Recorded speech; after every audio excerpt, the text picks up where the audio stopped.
Are you hearing us?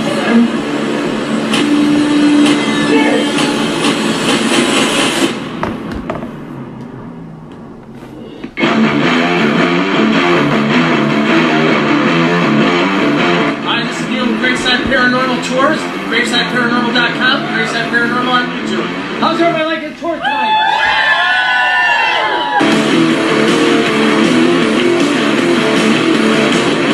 Adam, are you here? Talk to us.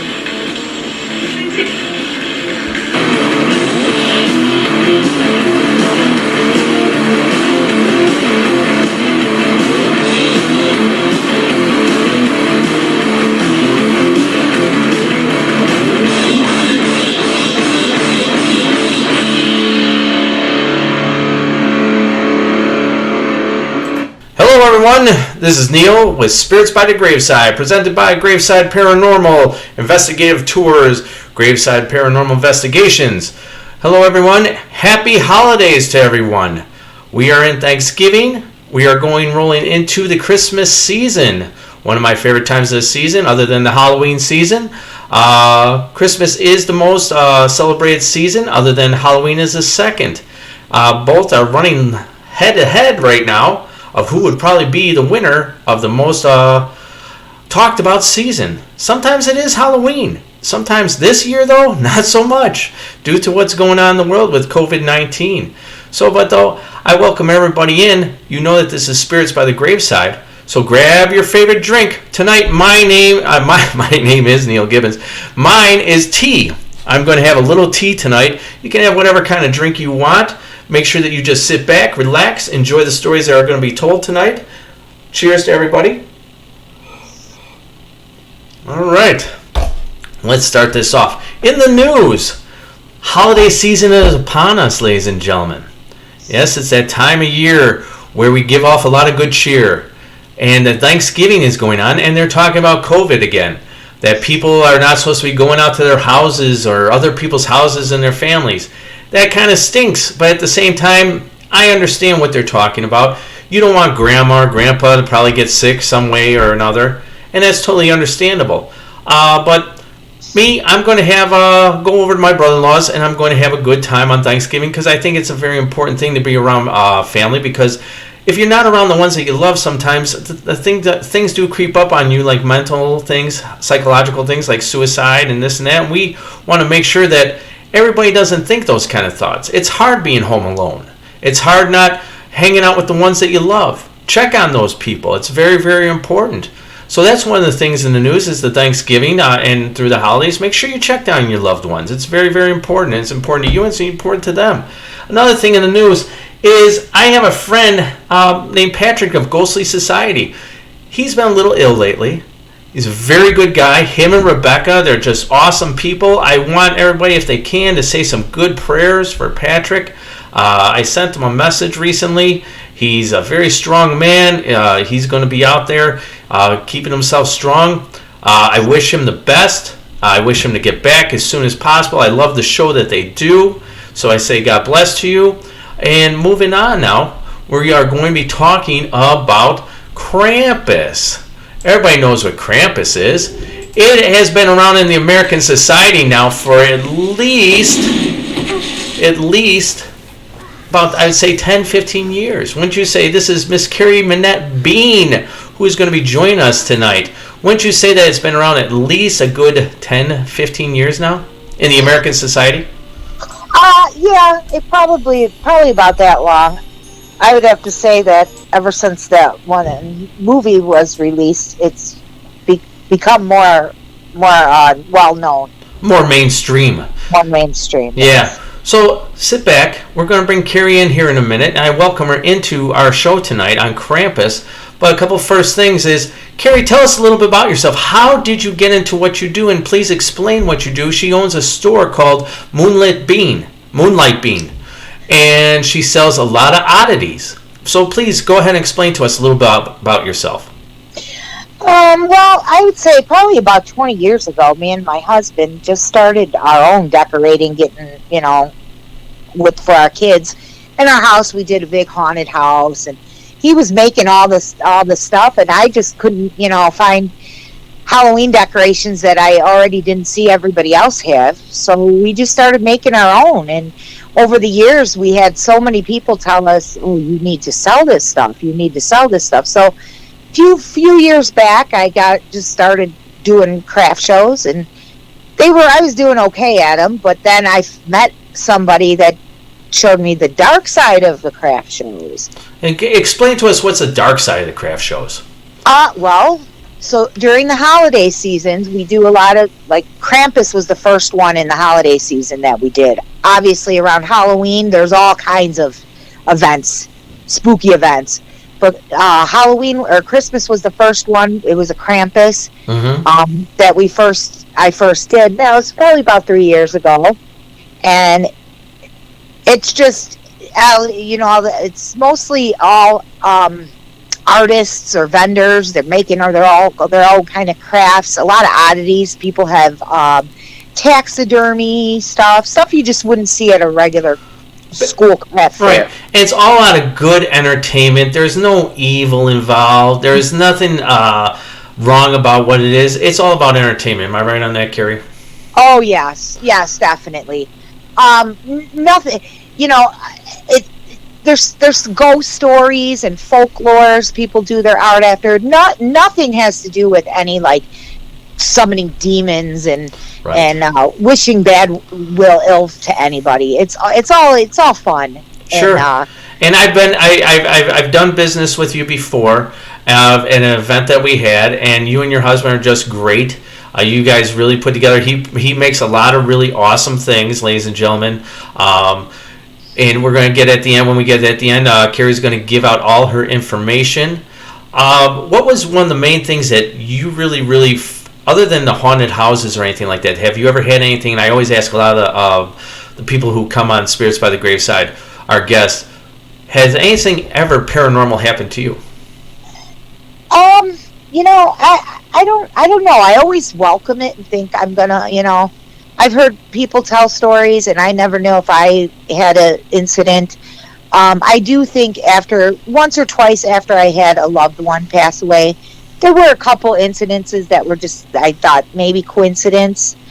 But no, I believe that they were probably came to visit, were around. And good things. Yeah, but nothing, I've never had anything scary or creepy really happen. I sometimes I'm like, oh, I wish that would happen, but right.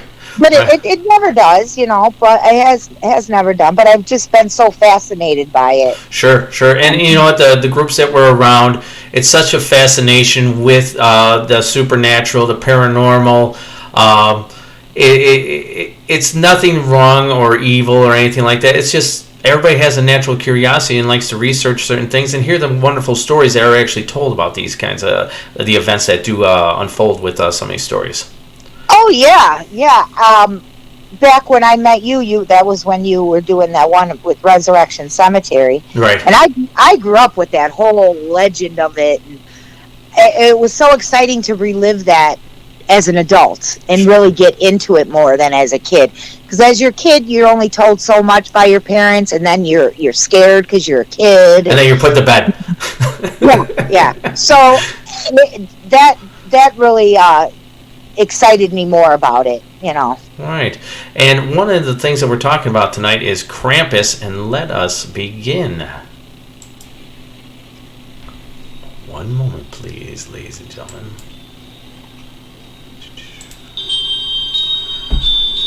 That is some wonderful music. So, I was watching myself a scary Krampus movie today. Have you ever been put on the naughty list? Misbehaved before the holidays? Are there consequences to your actions? Why, yes. There is Krampus, the Christmas devil. Horns, hoofed feet, and sharp teeth. Hits you when you're bad with some little sticks and throws you in a basket and hauls you off to hell.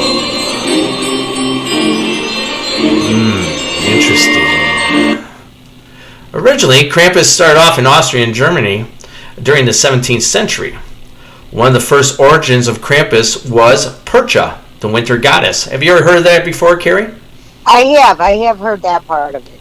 And that was around the 17th century. Now, what's interesting about this is before it was adopted by the church, it was actually a cross between St. Nicholas Day. What it did is if you were a good kid on the 5th, you would basically put your shoes out and a silver coin would be placed inside your shoes.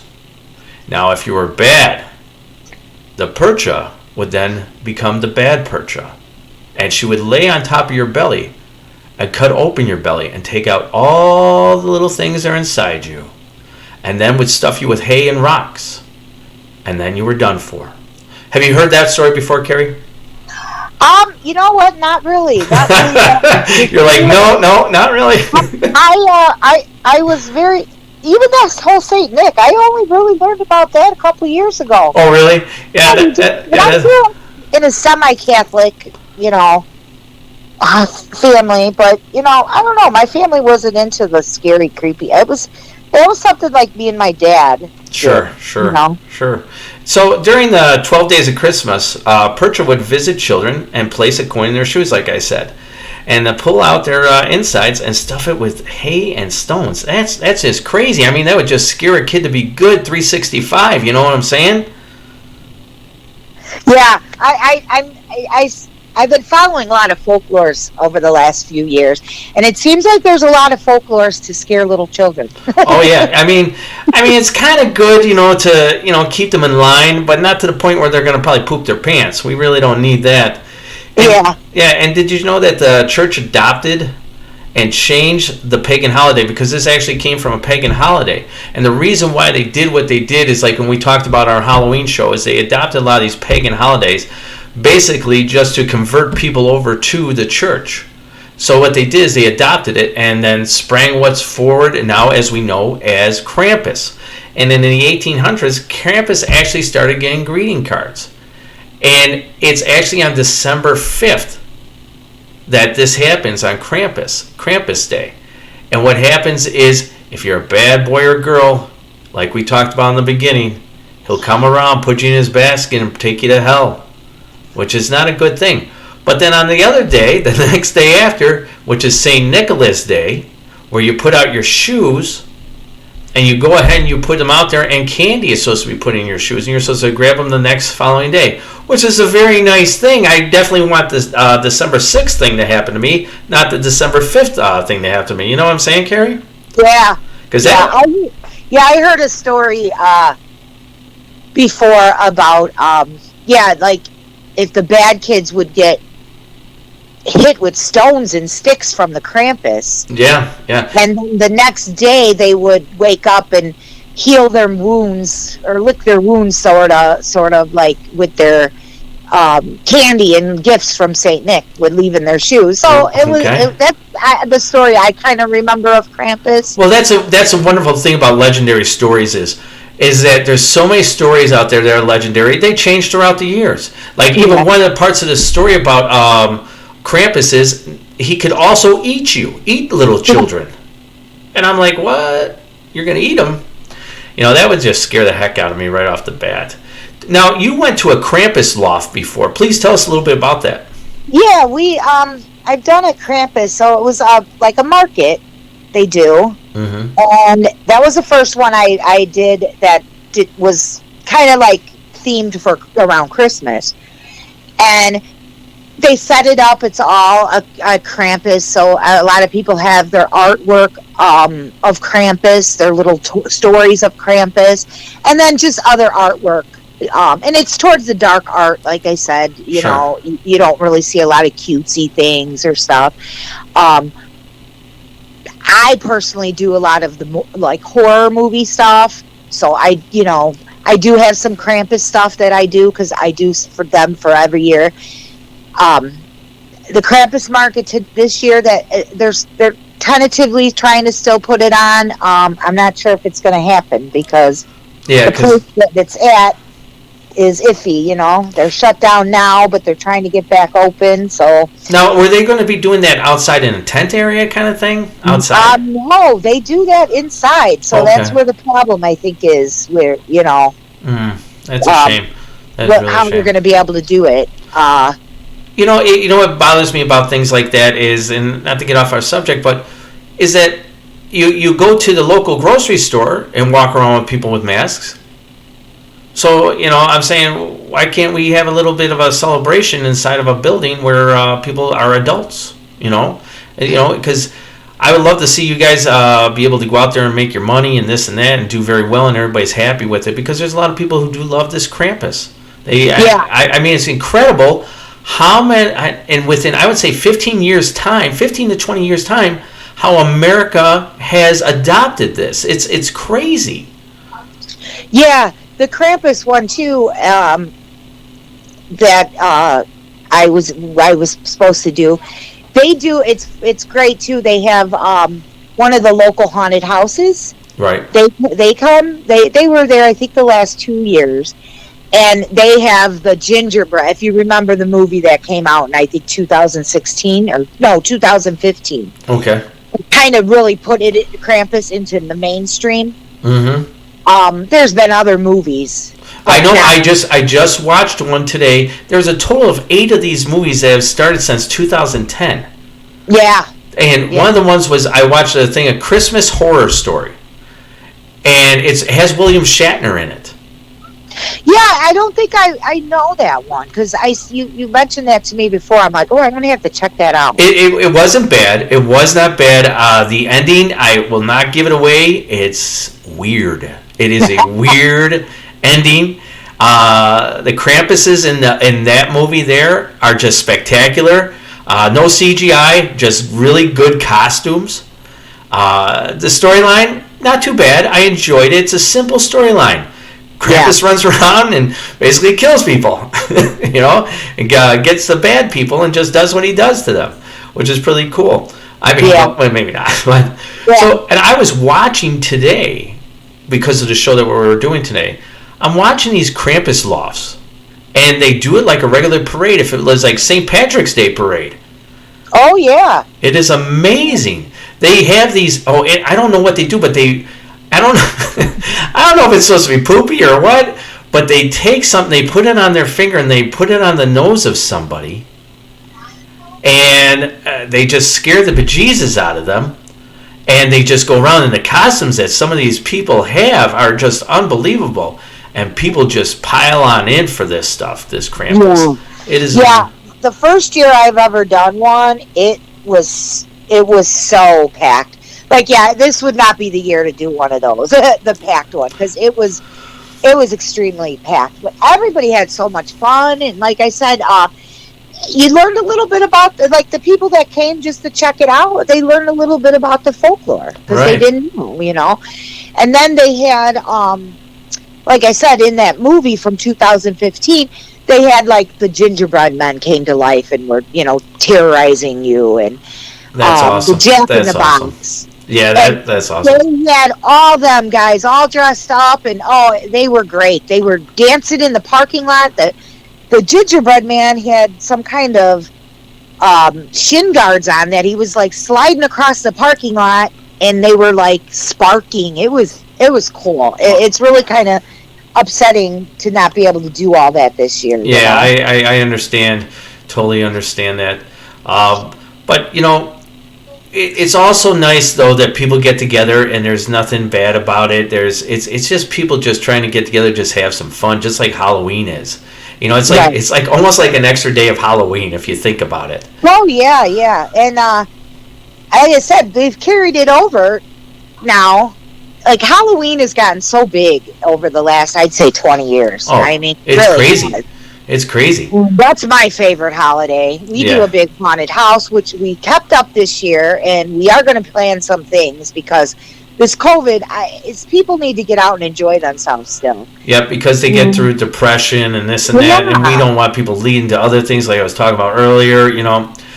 It's outside. It's covered. It's we're going to put a heater in there, and what we did on Halloween, we let people go through. They had a mask on. They put hand sanitizer on, and they just had a blast. Everybody was like, "Thank you so much for doing this year." And I mean, we do it every year, but so many things got canceled that a lot of people that normally come thought we would be canceled, Yeah. And we're like, no, we needed this ourselves. Yeah, that's the thing, is you do need this yourself. And things like Halloween, people need to understand is that people like Halloween, Christmas, or Krampus, if it gets you out and about and enjoying things, that's actually the most important thing to the human soul, is getting out and being with people. It helps. This whole sitting inside my house, and then all of a sudden I pop open some beers and just watch stupid movies. I'm not socializing with people then. People need to get out, and they need to do things just like you're doing, Right. And just have some fun. But I want you to be able to plug a couple things for you. Tell us all about the website they have. Okay, so my website is Moonlight Bean, and it's Bean like Been. That's my last name. Okay. And .com, and I try to keep things dated on it, but I always have new things and all kinds of things. I do voodoo dolls, and we do. My husband's doing a lot of stone statues now of like different monsters. He'll build full size monsters now. He's doing furniture. It is all geared towards Halloween, it's type stuff, or just creepy stuff. I mean, it's funny because you just always think of somebody that's wants creepy stuff as like some weirdo or something, and it's your average Joe likes it, Right. We've made some like coffin shelves and skull tables for like a doctor before. I mean, it's just, people like what they like. Right. And it's good talking to people like you, because you're out there. You're knowing what the public likes and wants with like holidays like Halloween and Krampus, which is really good. And you just can't go to your local store and find stuff like that. Exactly. People really like it that, you want to help your local artists and your local crafters and stuff, especially at times like this, Yeah, and that's one of the main reasons why I wanted to have you on today, is because you're one of those local vendors, and I want to get that out there, as well as talk about the good things that you like to talk about, like I like to talk about, like Krampus. Even though it's very new to me, I've only known it maybe for the last 7 years. I want to bring in people like yourself who have good products out there and who like to talk about what we like to talk about. And it's just, it's been a great pleasure. Is there any other things that you would like to, like a phone number or anything like that? Well, yeah, I also have on my Facebook page, just Moonlight Bean on Facebook, because I share a lot of information mostly on that, on where I'm going to be, what events we have coming up. Not many this year, but we do have a lot of things planned for next year. Sure. But I do have one coming up actually on December 6th. Oh, okay. And it's a second annual. We did the first annual. It's called Crafts and Drafts. And it's at Elmhurst Brewing Company in Elmhurst. They're located at 171 North Addison. Okay. And they do have an outside beer garden. So we're going to do that out there, and they're going to have a tent and it heated. They'll have sanitation spots set up, and then, of course, your mask. And it was a great time last year. So we did it mostly inside last year. So we'll see how this goes. But they do have a beautiful area they have set up for outside. Great. And you said that's December 6th. December 6th, yeah. And give that address one more time. It's called Elmhurst Brewing Company, and it's 171 North Addison, and it's in Elmhurst. In Elmhurst. Okay. You know what I want you to do is, when you get a chance, forward that to me, and we're going to put it up on our site so that other people can see it as well. We'll try to put that up probably tomorrow or actually Friday. We'd probably put it up there. So go ahead. It's a free event. It's a free event. So a lot of times the events are they charge you for. Sure. Which they don't charge much, but no, this is a free event. And they have it's a brewery, so they have great beers. If you're a drinker, different kinds of beers, it's great. And they have food. So yeah, I mean, we're trying to do, a lot of places are trying to do the best they can during this time, so that people could still get out, enjoy their holidays. You want to be safe. You just got to be a little smart about it. Sure. Gotta, But a lot of places now, they're doing, like I said, with that Krampus starting. Now, now for the last 2 years after that, we do a whole big now for St. Valentine's Day. You do? We do a lot of shows. I've done some that were My Bloody Valentine. I've done some that were like Bloody Valentine Massacre. So and then an Easter one. So I feel like Halloween is being extended into the other holidays, but like with Krampus, there's stories behind it. There's some kind of folklore behind it. Yeah, there's definitely, because you remember it comes from that 17th. It comes from the 17th century, and it's just a legendary story, folklore story that has been created, and I believe it's just going to get bigger and bigger and bigger. Because this is actually just a little incubation period here in America, and I really believe that eventually you're going to see that as like the second Halloween around this place. Yeah, I really do. Well, I also, about 2 years ago, I came across this. It's an old Italian legend of Griselda, and she is a Christmas witch. Yeah, I've heard this one. Please go ahead and tell our audience.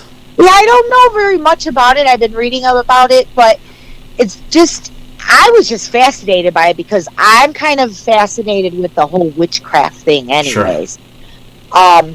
But yeah, and then I'm always was like, did anybody ever make a movie about it? Like, and I don't know if there has been a movie. I think there was, and I think it was a while back. I would have to double check that, but I remember things like that because I've heard about that legendary story, and I'm not going to talk about it because I really don't have the complete facts on it, but I have heard of it. Yes. Yeah. So yeah, it's just interesting. So I really like to try to plan something for, obviously not this year, in the future. Oh, yeah. To do something like with the Krampus and then the Griselda, because that was like in Italy, a story, an Italian story. And then, Krampus is like it originated, right, like in Germany? Well, yeah, Austria, Germany, and Switzerland. Okay. Yeah. So, I just thought it would be kind of neat to try to do something from the other countries, like what they celebrated or scared their children with, because that's what they did, Yeah. We all scare our children with something, with some kind of a little, like nowadays these moms, new moms and with their little kids, they're with that elf on the shelf. I mean, it's not so scary, but it is, I guess, You can't be scared of no elf on no shelf. Unless that little bastard starts walking around while you're watching TV and trying to eat popcorn, then hell yeah. Well, my elf on the shelf, but they laugh at me because my elf on the shelf is the Zuni warrior the fetish doll from Trilogy of Terror. Trilogy of Terror. Excellent movie. I remember watching that back in the day, and I said, what is that thing? That was the only thing as a kid that gave me nightmares. I loved all the horror movies. That was the only thing. So I came across that as an adult, and I had to buy it. I just had to. Excellent. It's in my family room. I've never walked around my house or nothing. I mean, at least it's not letting me know that. But yeah, we joke at work because I'm like, this is my elf on the shelf, and they're like, you must have traumatized your kids. I'm like, no, they're all right. They're in their 20s. They're okay. Yeah, they're like this. No, do not invite her to the Christmas party. Do not invite her. Well, it's my daughter is all for it and all for the scary, and my grandson. My son, on the other hand, he likes it. He enjoys it sometimes. But his wife, he married a nice little Catholic girl, and she's kind of gets scared of things, Sure. And I'll tell you, a couple years ago, she was in charge of doing her, she's a school teacher doing a haunted house, and guess who she asked to borrow stuff? You. She put on a fantastic, I was so proud of her because it's out of her element, Yeah. That's nice. She did a fantastic job. But that's good when families can come together and do these fun things. It really is. Oh, yeah. All right. Yeah. Well, I want to wish you happy holidays, happy Thanksgiving, and I'm going to take you out by telling this little song. All right. Let me just... Go ahead. What were you going to say? I just want to thank some of my coworkers. Oh, please. Health workers.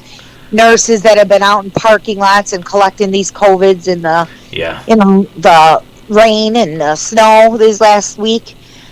Just a shout out to them. They've been the best. Yeah, they are. And my wife, she's a nurse, and they're all in these circumstances, and it's a very stressful thing. And kudos to them, and thank every one of them who are on the front line who does that. I know that you work in a hospital setting as well, and thank you very much for doing what you do. And I have to tell you, thank you very much for coming on here today. I know it was last minute, but we wanted to get out one more show before 2020, and I thought, why not do Krampus? That would be a nice little show to do. Krampus is great. Yeah, it really is. All right. Hopefully we can get back to things and we'll see more Krampus coming around, All right. Well, Carrie, thanks for coming on with Spirits by the Graveside. Once again, have a happy holiday. Have a happy Thanksgiving. And God bless you and your family. And happy Krampus Day. Happy Krampus Day to you too, Neal. All right. Bye-bye. Bye-bye.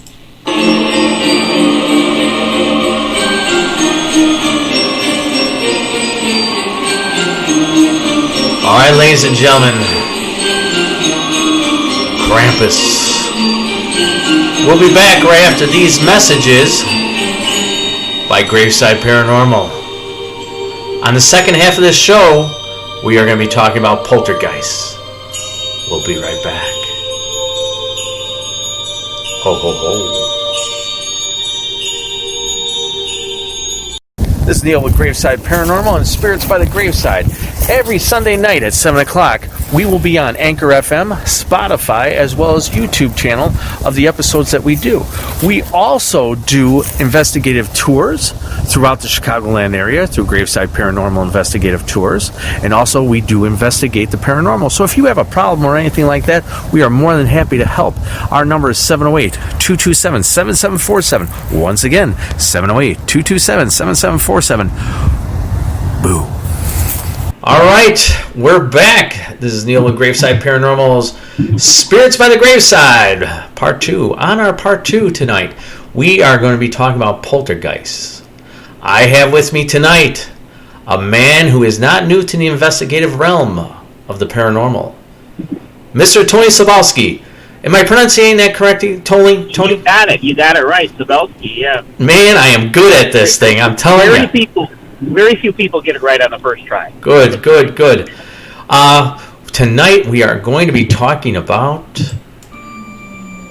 Poltergeists. Now everybody remembers the old movie from 1982 with good old Carol Ann. Actually, what's odd about the thing is that they said that the movie itself was cursed. And I believe it was the third movie that she died. Very interesting stuff. But tonight we're going to delve into Poltergeists with Mr. Tony Szabelski. Tony, I welcome you in tonight. Oh, thank you. I appreciate it. Thank you for having me on. Yeah. Now, before we even get started, I always like to just talk to people and know more about them. Tony, what got you into the world of the paranormal? Well, it happened... an experience. Right after my father died. He died when I had just turned 14 years old. I was at his wake. He was laid out in his casket. I was the only one up there with him at the time.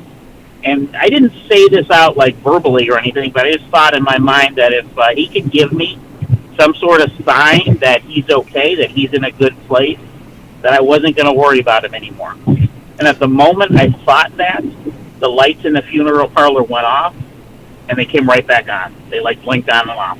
So you believe in your heart is that was a very nice sign for you from the afterlife? I believe so. Hey, you know what? So.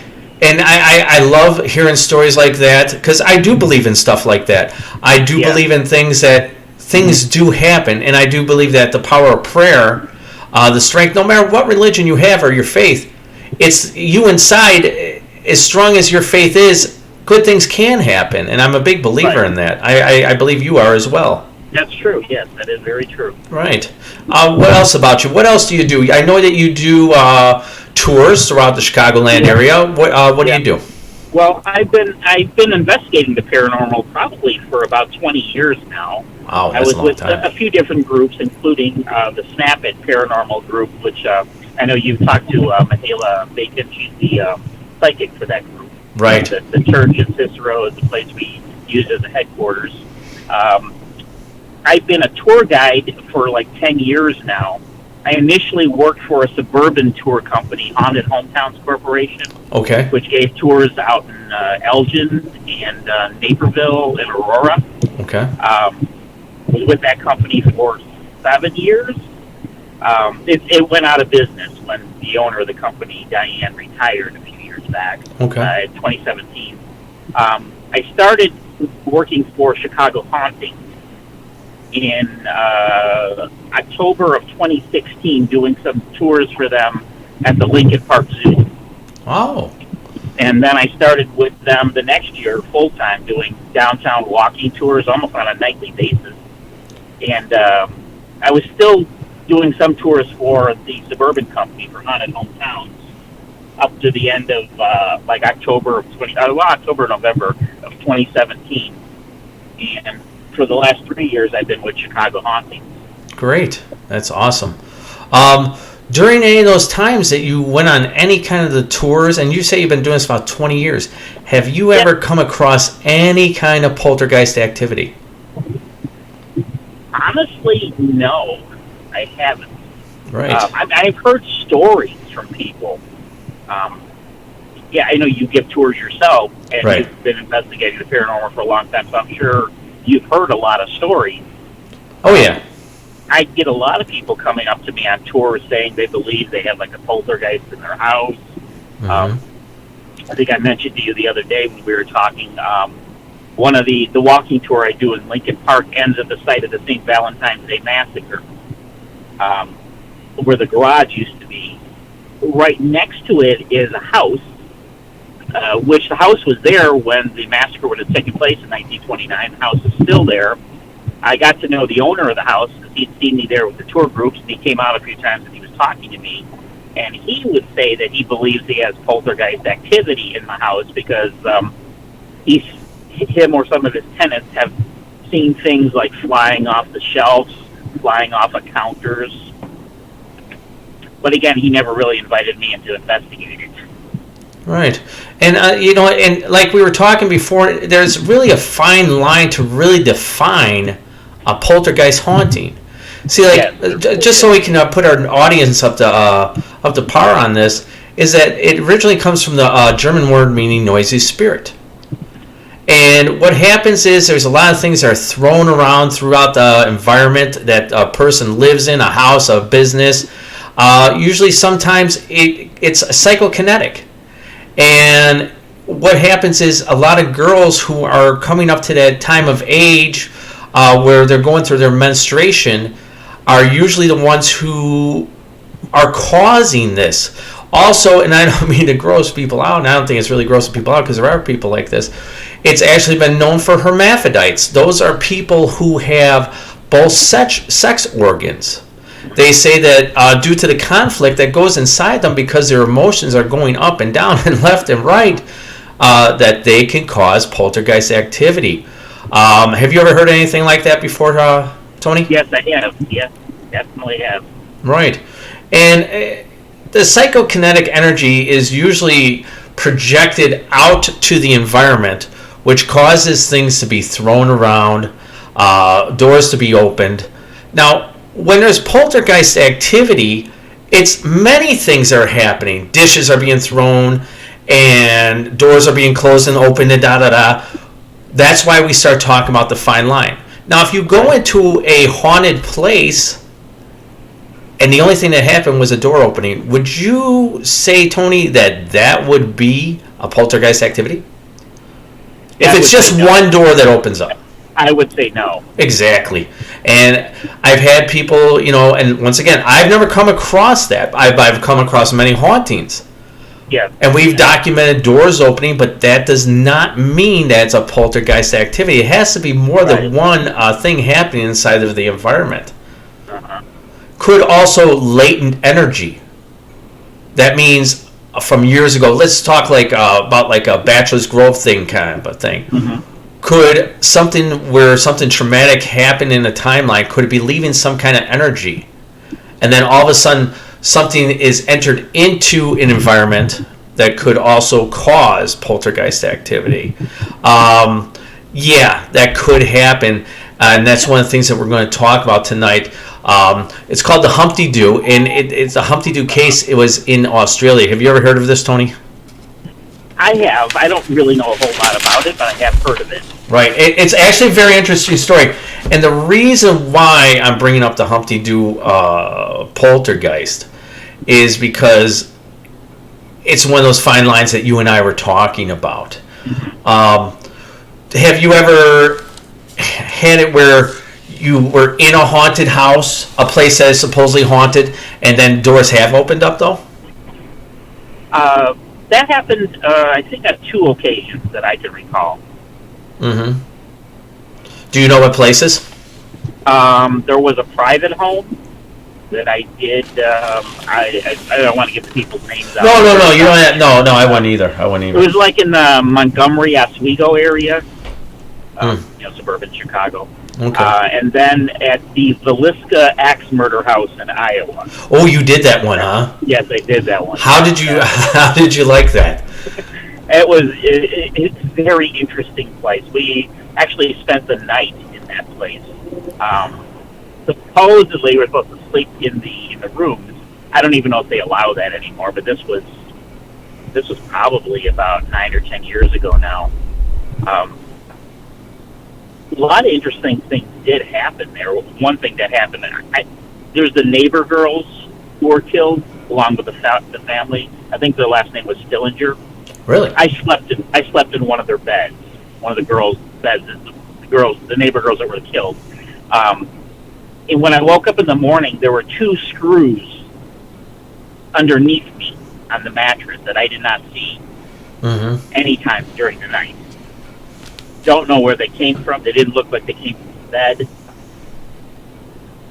But the one thing with the door opening, we were upstairs and it was one of the kids' bedrooms. A bunch of investigators were just sitting there doing like an EVP session, just asking some questions. And all of a sudden the closet door popped open. Wow. Did you hear anything? Did you hear the doorknob open? Or did the door just... And you heard the clicking sound of, like with whatever that little latch that catches the doorway. You heard that. Yeah, and like a lot of... Right, and a lot of houses, a lot of people don't know is, until you really investigate them, is that a lot of these houses are dated back to the 1800s, and we're talking some very solid stuck doors. Am I right? Mm-hmm. Yes, exactly. And exactly how that out. And it's not like the door that you buy at Lowe's where it's hollow. No. These are solid doors. Right. Something's moving them. But let's get into what we're going to discuss today, Tony. Is I'm going to present the Humpty Doo, and then what I'd like to do, let's do a look at the evidence. And let's both try to draw a conclusion on this, because neither one of us, once again, we're not going to try to pretend that we did. We've never gone, and we'd love to, but we've never had a poltergeist investigation. If you do have one, you can contact Tony or myself, and we both can get together and probably do this, I hope. So let's go to Australia. 1997 is the Humpty Doo Australia case. Jill Somerville and Dave Clark moved into a rental property, and everything was fine. They were both in their mid-20s at the time. Andrew and Christine moved in with the Somervilles, the other family, Andrew and Christine, and they had a 1-year-old daughter. Now, what's significant about this is everybody's in their 20s, and they're moving into this home. The child is 1 year old. None of them are going through a menstruation period, which is most notably known for the psychokinetic energy for a poltergeist. Am I correct, Tony? That's correct, yes. All right. Well, bottles and knives, when they first moved in, were being thrown around. Now, knives were being thrown in this house, but never ever made any contact with anybody. So that's my first flag up on that, is making that there's no contact. Not to mean that, there's supposed to be something out there just trying to kill anybody or anything like that, but I'll bring it up again very, very soon. The families believed the force that was inside the house was intelligent. Could it have been an intelligent haunting? But once again, like Tony and I talked about, you have to start looking at everything. The reason why they believed it was an intelligent haunting at first is because, Tony, there were Scrabble pieces on the ground that spelled out words to the people. Certain words like fire, the other guy's name is Troy, fire, skin, and help. Now, Tony, if you saw something like this, number one, you're seeing things being thrown around, knives, and Scrabble pieces being thrown on the floor and spelling out words. What would you kind of a haunting would you say in the beginning? This is just preliminary kind of investigation. What would you kind of say? What might be going on? Well, I would definitely say it's an intelligent haunting. Sure. I would definitely say the same thing. It's definitely intelligent haunting right off the bat because of the words that are being said. Troy, the guy's name, supposedly he died of some kind of an early death, and they never described exactly.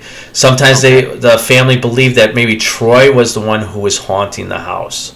So we have inside this house that they moved in 2 groups of adults in their 20s with a 1-year-old child, knives, other things being thrown around inside the house, also pebbles from outside. Now, just so our audience knows, pebbles being thrown on a roof is actually known as poltergeist activity.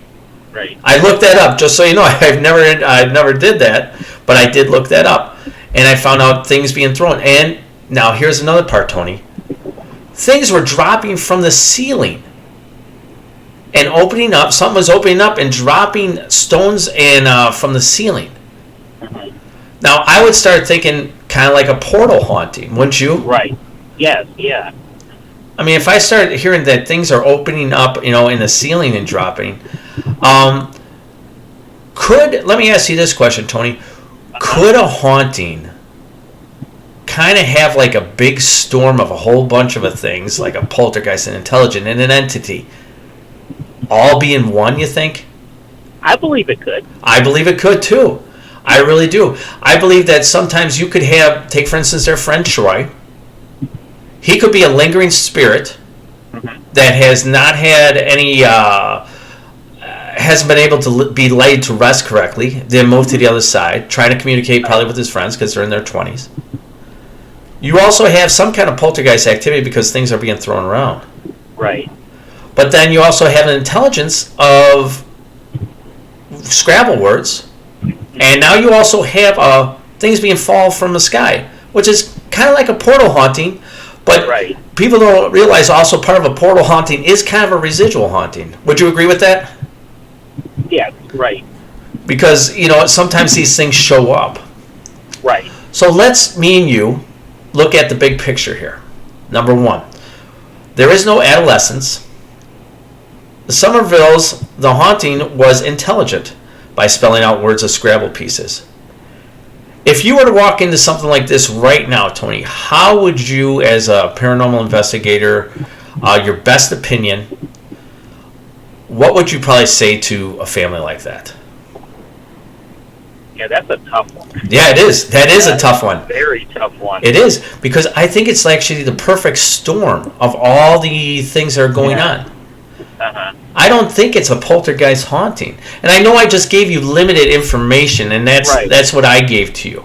Uh-huh. Okay? And so there was just a discussion between you and I of, I think the Humpty Dude needs a further investigation. I would say yes, he definitely needs more. Right. And then we also talked about things, latent energy. Could also, maybe the spirit of this guy named Troy coming into the environment with latent energy, could he probably trigger that? I would think so, yeah. He could. Yeah, I would think so too. So I really believe that it's kind of like a perfect storm of like a haunting of just everything together. That everyone, if for whatever reason, They did leave, of course. I would too. You also got to ask yourself, if knives are being thrown around, why would you have knives in the house? Exactly. I would take them out. I mean, I definitely wouldn't.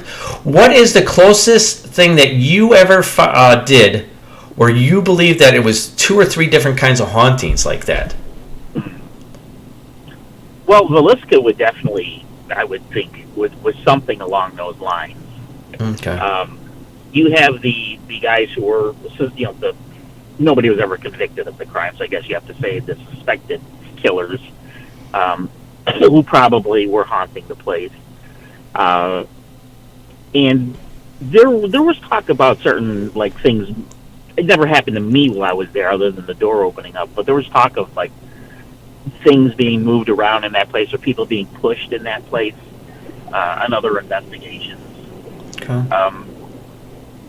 I wouldn't say went as far as knives being thrown around or anything like that. No. Have you ever been attacked? No, I felt like I've been touched before. Mm-hmm. Just very subtly or lightly touched, but never attacked. No. Right. Have you? Yeah, one time. I've been touched up on the shoulder area. That was at the Sally house that we were at recently. Mm-hmm. I had been. It felt like someone stabbed me in the ribs. Punched you.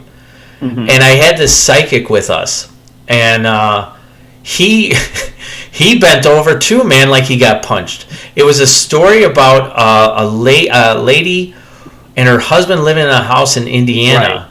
Right. Yeah. And they had a family, and this guy, he committed suicide and was obsessed with this lady, we found out through the psychic.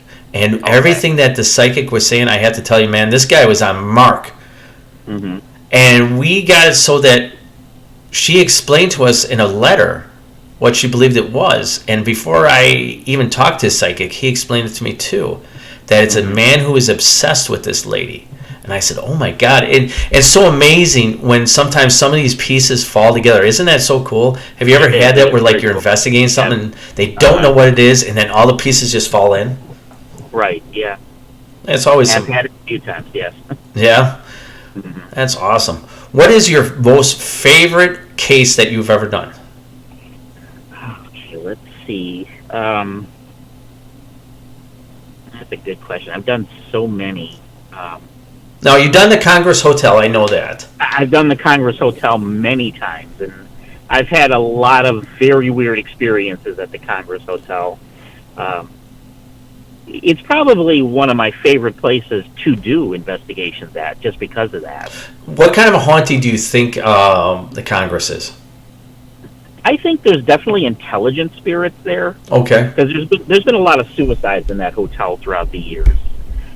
And one of the beliefs is that suicides, because there's a lot of unresolved issues, usually stay earthbound. Okay. And in a lot of cases, probably where they committed suicide. So I definitely believe in that, but I also think there's a lot of residual hauntings there, too. Really? I'm sorry, go ahead. With it being so old, and mm-hmm. it has ties to the mob, and a lot of interesting people have stayed there throughout the years, presidents and well-known entertainers and stuff like that. Have you ever seen anything personally at the Congress? Well, I saw that a guy, and I know who you know, Jason. Oh, yeah, Jason.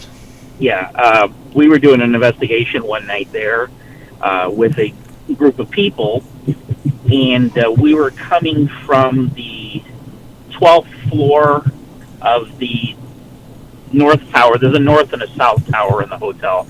The North Tower is the older section, 1893. The South Tower is a little bit newer, maybe 1903, 04.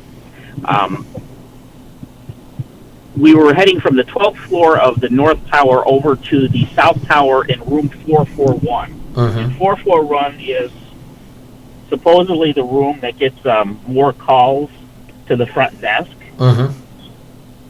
For strange paranormal activity. People see a woman standing over the bed, pulling the covers or shaking the bed. Wow. And as we were going down the 400 hallway, Jason kind of walks ahead of the group.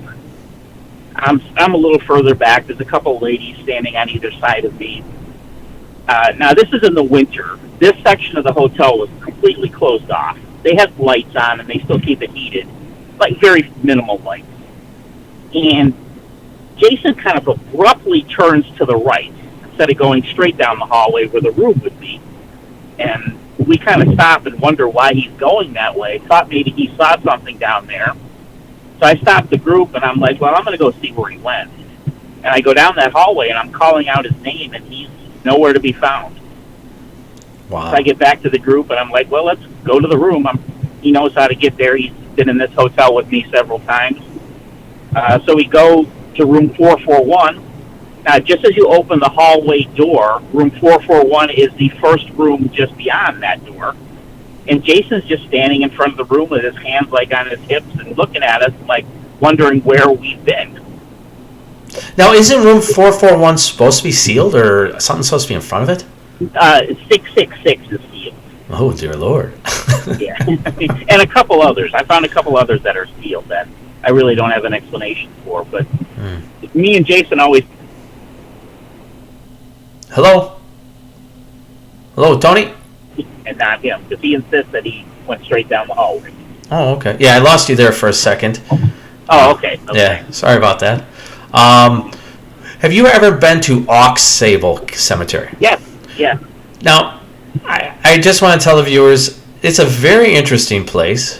Mm-hmm. Now, when you went there, you noticed that it's basically wide open nature, trees, there's streams. Right. There is no, within my eyes, I have not seen anything that has any cell towers. Do you remember recalling any cell towers? No, I don't. Now, here's the thing is, did you get a lot of high EMF readings at that place? We did. Yes, we did. And around the area that's supposed to be, what is it? It's the shelter, or... yeah. What is that called? Where we got most of our activity. Now, what we did is we went to all four corners. Uh-huh. And we were getting in the red at Szabelski Cemetery. That place there gives off, that land gives off the high EMF readings all the time. I don't really get any EVPs there, whereas I know you've been to Bachelor's Grove Cemetery, right, Tony? Yes. Anytime. Right. And the weird thing is you get a lot of high EMF readings at Szabelski, but you don't really get anything at Bachelor's Grove Cemetery other than a lot of good EVPs. Have you ever gotten EVPs from Bachelor's? I haven't gotten them myself, but I've been with people who've gotten them. Yeah. Like in the group. And the thing is over at Bachelor's, you don't get high EMF readings. No. Which is really, really weird. You would think with the energy that's supposed to be there that you would be getting that all the time, but you do get the high EVP. I mean, you get very good EVPs all the time. Mm-hmm. Have you ever... even pictures? Pictures seem to come from Bachelor's. Right. I received a video from a guy right before Halloween. I did the pictures for him. I took it out of the video, and I put it through all the adjustments. Mm-hmm. And we put it up not too long ago, right? I think it was the day before Halloween or the day after Halloween. I put it up for him. It was the day before Halloween. And it looks like a figure in white that is beyond the gate of the cemetery on the west side of the perimeter of Bachelor's Grove Cemetery. Okay. And I adjusted, I put it through all the things, and it was just so weird. What kind of experience have you had at that place? Well, one of the times when I was in there during a nighttime investigation, I saw with my eyes, it is very rare that I actually see things with my eyes, what looks like what you just described. Are you kidding me? A white shadow of a woman forming, you know the one, the big headstone that says like the infant daughter on it? Yes. I actually had my back to that, and I was looking in the opposite direction. There were some trees over there, and what caught my attention was what looked like this white mist in front of these trees. That's exactly what we caught, Tony. Mm-hmm. I'm going to send you this picture when we're done here, and I want you to check this out, man. Go ahead. I'm sorry to interrupt. So go ahead. Continue. Well, that was probably my strangest experience that I've had there. Oh, yeah? Mm-hmm. Now, have you ever gone to a place that has both high EMFs and good EVPs? Bluff City Cemetery in Elgin. Okay. You know Have what? you ever I've been out never there? been to that one. You know Bob Tracek. Yes. I believe he's the one who said, Neal, you got to go to Bluff Cemetery. He was telling me about Yeah. that one. He said, check that out. When I was with the Haunted Hometowns Corporation, we still do it through Hands on Paranormal. We give like ghost hunts in that cemetery at night. Man, you know what? I'm in. Yeah. I wanna definitely sign up for that. Will you let me bring our Anahata box, all the good stuff that we whatever. have? You can bring whatever. Mm-hmm. All right, that's cool. Tell us a little bit about the church with Mahela. The church in Cicero. Now, have you been to the church? No, I've never been to the church. I have been invited, and I do apologize. It's just sometimes I'm always running around doing something. Yeah. And like you and I talked about, I want to get together with you guys and do like a real full investigation there with you guys. I think it would be really, really cool. But tell us a little bit about that so that people all know about it. Okay. Well, the church in Cicero, it is currently a spiritual church. Mm-hmm. Are you familiar with spiritualism? Yes, I am familiar with spiritualism, yes. Mm-hmm. It is based on the teachings of spiritualism, which for those that might not be familiar with it, basically it was a movement starting in about the middle part of the 19th century. Kind of became like a religious movement, which believed pretty much in the things that any other religion might believe in, like, life after death. But spiritualists also believe that you could communicate with the dead in this lifetime. Yes. So, seances, psychics, the use of Ouija boards, things like that all came out of the spiritualist movement. And these are the kind of things that Mahela teaches at the church. But before it became a spiritualist church, it was a funeral home. Yeah. It was the Hersha Funeral Home. Some of in the Chicago area might be familiar with a boat called the Eastland. Eastland disaster, yes. Yes, the Eastland disaster that in July 24th, 1915. This boat was supposed to be carrying employees from the Western Electric Company. They were boarding along the Chicago River right off of Clark and Wacker. They're going to be taking the employees over to Michigan City, Indiana for the annual company picnic. When all of a sudden, before this boat even left the dock, it capsized and turns over, and about 844 people died when that happened. The Western Electric Company was located out in Cicero, not too far from where this church is. The funeral home would have existed at that time, not in the current building that it's in. It would have been like right next to it. But they were able actually to expand the business and build the new building because of all the wakes from the Eastland disaster, all the money that they made off those wakes. So you do get a lot of victims from the Eastland disaster at the church. Really? Yeah, we've contacted a number of them that we've been able to like trace back and say, hey, this person was actually on the Eastland. When they're coming through devices here at the church. I now you just said, Neal, come on over. It's time to play. Because one thing I want to do is I want to rent a boat, and I want to go to the area where the Eastland disaster area is. Yeah. And I want to bring out our Anahata box out there, and I want to document it. And because we've gotten a lot of it, I don't know if you've ever seen the videos that we do.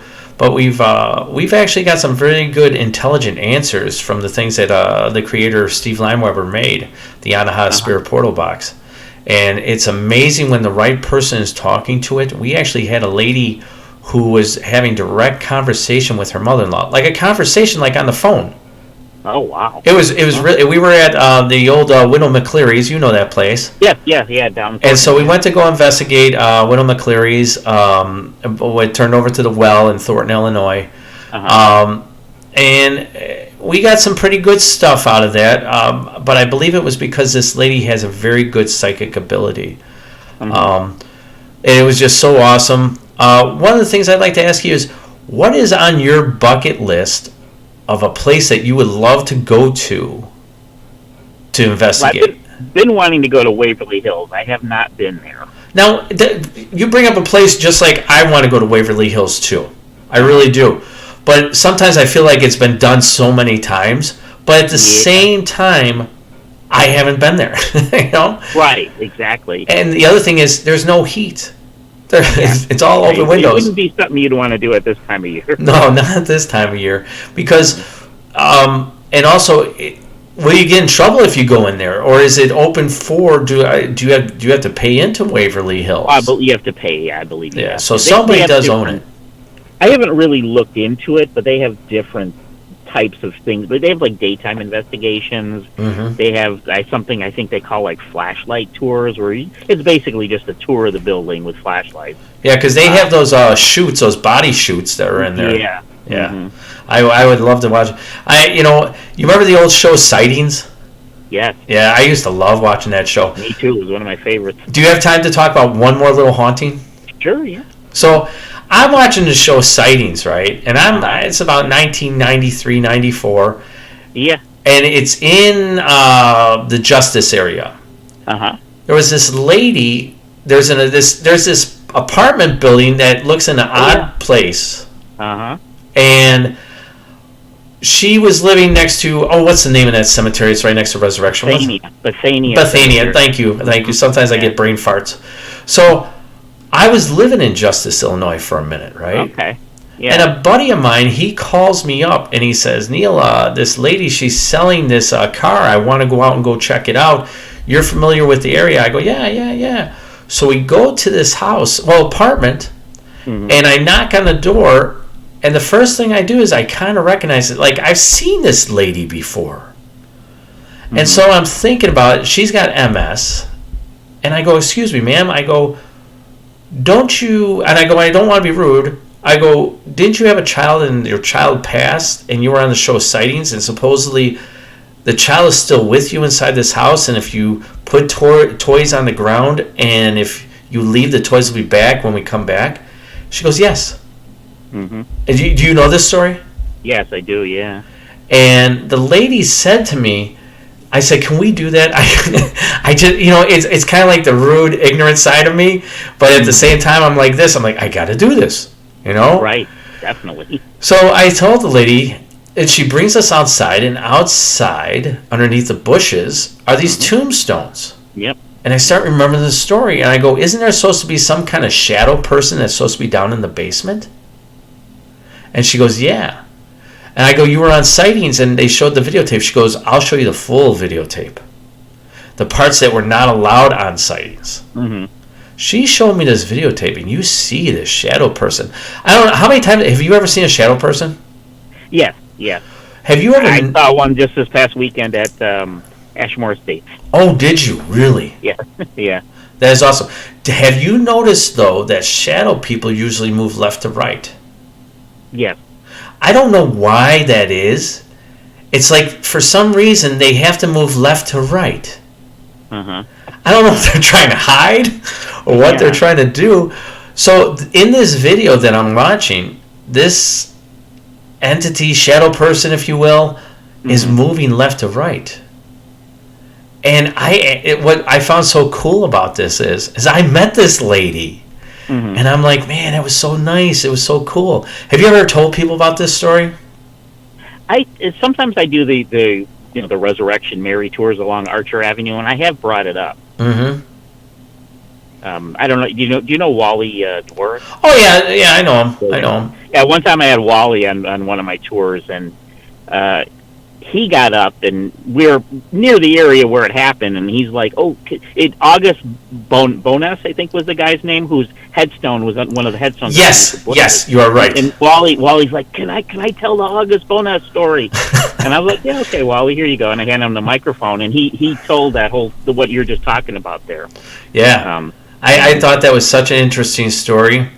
Oh, man, you see, I like conversating with people who do the same things, man. It's just so much fun. It is cool. It is. I'm telling you, what we do is fun, man. It is. It is a lot of fun. If I got paid a lot of money to do this, That'd be awesome. Yeah, it would. But if people don't realize, it's not something that really pays you big. But it's not really. Like I tell a lot of people, everybody can have a job, but go out and do the things that you love to do. And that's what I love to do. And I love talking to guys like yourself. I love being able to go out there. And I really hope in the future that you and I can probably do something. Oh, that'd be great. Yeah, I think that would be great. I think we would hit it off, just great. But I want to welcome you on tonight, and I want to thank you for coming on. I want to tell you, hey, happy holidays. Same to you. And to everybody else. Tony, I want you to plug whatever you can plug right now so you can tell the audience what's going on with Tony. Okay.